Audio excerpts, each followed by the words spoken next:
This is the original SIN, the Collective Intelligence Network. And hello, sinners, my Collective Intelligence Network agents. Welcome to another episode of the Collective Intelligence Network. And today I will be sharing with you a story about something that happened to me very recently, a lived experience where I had the unfortunate event of having my van stolen. Yes, rather crappy thing to have happen to anybody. And it led me down this whole rabbit warren of events and circumstances, and I will share the details of all of this with you here in this video here today, right now. So we went out for dinner in Melbourne, in the CBD, and we had a look at the sign and believed we'll find a park. Went and put some money into the parking meter. It gave us an hour's worth of parking, so I think it was from 5:51 to 6:51 p.m. And then we went down, had something to eat, was making our way back to the van where we were well within time. I think we had about like 10 minutes to go. And as we were walking up to where the van supposedly was, we noticed a tow truck sitting on top of the area that the van had been parked in, with its lights flashing. And we had a look at the QR code that we'd actually scanned, which gave us the details of our bay number, which was Bay 19 in Queen Street, Victoria, Melbourne. And lo and behold, the van's not there. So we decided to have a close look at the sign, and right at the very top, it said towaway zone between 4 and 7 p.m. Which I thought, well, why did the council take our money if you couldn't actually park there? Which led me to a whole other train of thoughts. Anyway, what we did was decided to get in touch with the number that was actually on the parking meter, found out who the transport company was, called an Uber out to where the transport company was, told them the registration plate number, and they said, well, we don't have it here. It's not been, we haven't picked it up. And sort of wanted to be 100% certain of that, so they let us go into the compound and had a walk through and had a look, and sure enough, no van. So I reported it to the police. It was like 7:39 p.m. was all reported to the police, and for the next 4 days, kept chasing them up, ringing them up, finding out what's going on, what's happening, catching public transport, thinking all these bad thoughts about like who could have done it and why did they do this. I mean, the van's pretty old. It's got signage on it. It's got my phone number on it. It was pretty ludicrous. And we actually had the thought that potentially, because it's in a towaway zone, and the council, and I rang the council and told them this bit of information as well, because I thought they needed this feedback, was that effectively you could have criminals turn up with a tow truck and put on their fluoro vest and steal vehicles that are parked in these towaway zones. And if anyone, not that the general public would know who the authorised transport towing authorities are in any case, but if someone did turn around to them and say, hey, what are you doing? They just point to the sign and go, well, it's a towaway zone, so we're taking it away. And so I said to the council, if you had it set up so that when you put your money in, it would say, like so many other parking meters, check signs, can't park here at this point in time, because obviously if it's towaway zone between 4 and 7, how can they take money for that? And I thought, well, by taking the money and allowing us to think that we could park there, then it's providing a perfect ruse for a criminal to sort of turn up and pretend that they're the authorised tow truck company.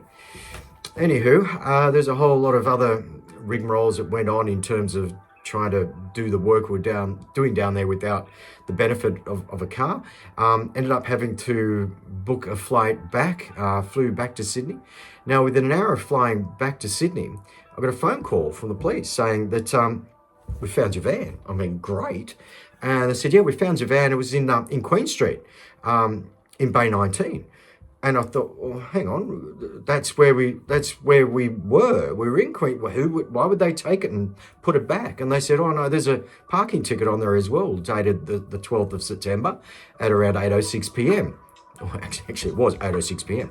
And I thought, everything started to sort of click into place. And so the situation simply was that we hit the panic button when we saw the tow truck on Bay 19, not realising that we're in Bay 19 on the same street, 2 blocks up the road. Now, this is a little, and I rang the council and told them this confusion, is that it's a little bit like having two number twos in Smith Street. Of course you're going to be confused by it. And they said, oh, yeah, you make a good point there. The parking meter numbers are different. So it'll be like parking meter 3, 4, 5, 7, and then bays up to 20, whatever the case may be. And it'll be parking meter 3, 4, 5, 8, and bays up to 20, which obviously is rather confusing.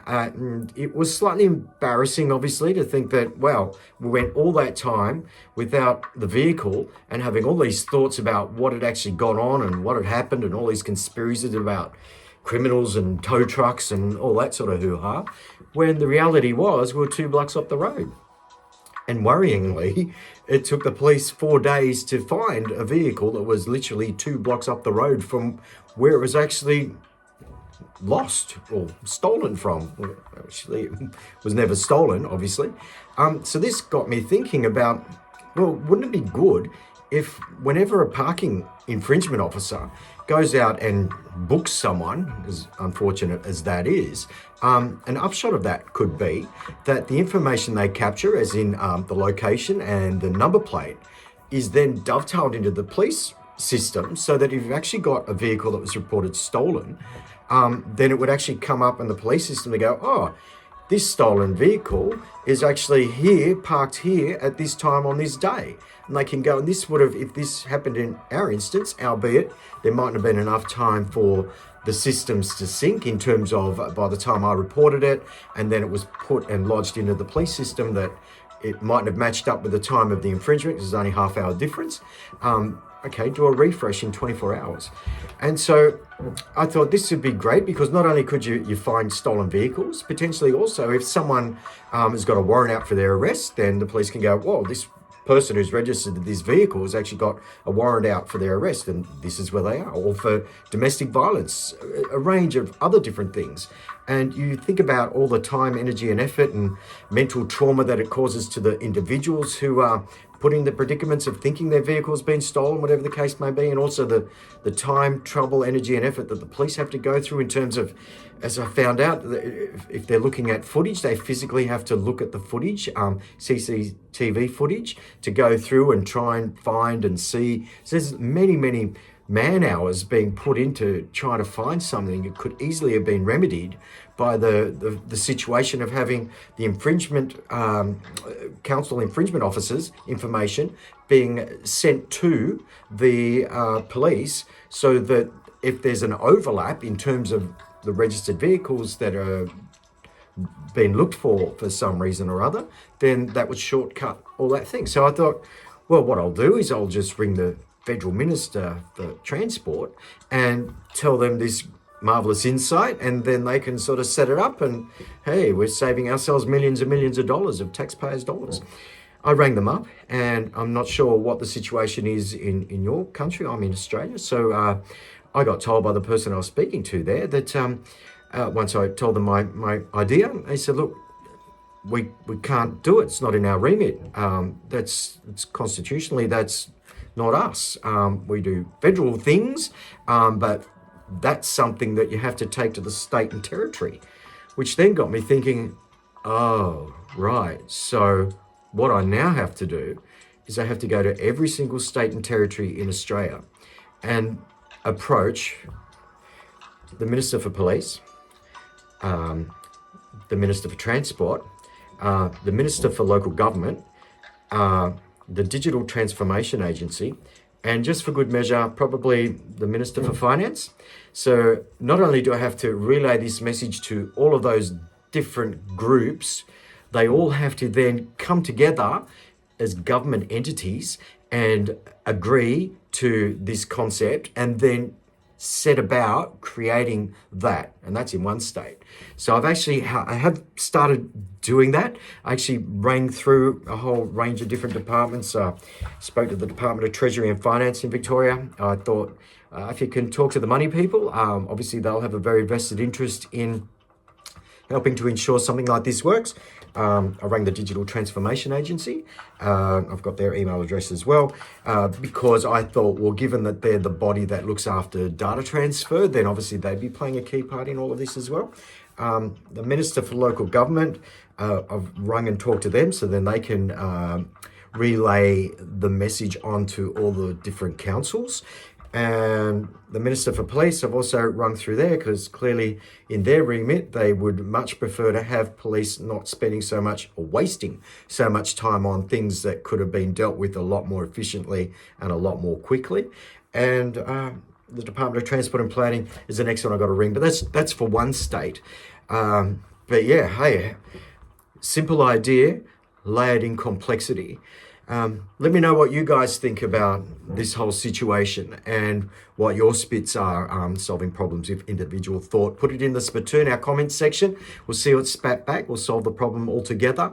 Am I on the right track with what I'm doing? Is there an easier way to make this happen in terms of writing to these individual ministers? Do you think we need, if we had the collective built up enough that we could get a whole group of people all working on this initiative together, contacting their own council areas and all the other areas that I've just identified and helping to bring them together? What's the best way to do this as a society and as a collective community? Because obviously this is going to help all of us by having systems and mechanisms that are going to make our policing more cost effective and more efficient and less traumatic for people.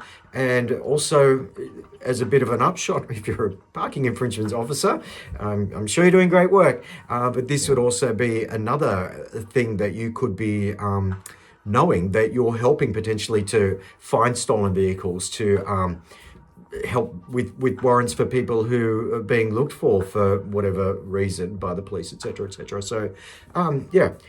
Put all your thoughts into the comments section, the spittoon. Potentially, once you've got all that, we'll give it out to our saints, which is our suggested artificial intelligence network thoughts. And hey, let's work on trying to work through these sorts of problems that we face as individuals and also as society. But hey, good news. I got my van back and I'm really, really grateful that I did. And yeah. All right. On that note, I'll see you in the next one. Bye now.